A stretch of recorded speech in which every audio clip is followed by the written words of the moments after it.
gipablock na nako, okay na ya, kaso pagkuha nako bago itim dili ko kakuha.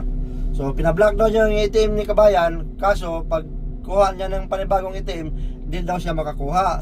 So ganito lang lumalabas. So sorry, your account has insufficient funds. So kaya naman pala hindi ka makakuha ng bagong card kabayan kasi walang laman yung itim mo. So may bayad kasi yan na 11.50 real.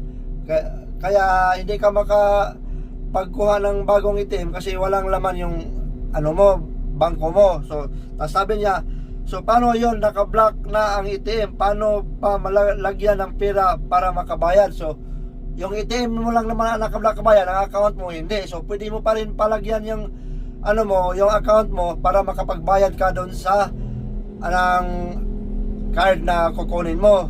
So pwede mo palagyan sa kaibigan mo, pasid mo doon sa RG mo para makabayad ka ng 11.50 sa card. So pag okay na yan, nakabayad ka na, nakakuha ka na ng bagong card, i-activate mo yan doon sa kabilang machine, doon sa yung withdrawal, i-activate mo yan doon.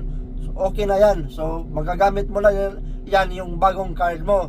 So yun kabayan, no? So maraming salamat and God bless.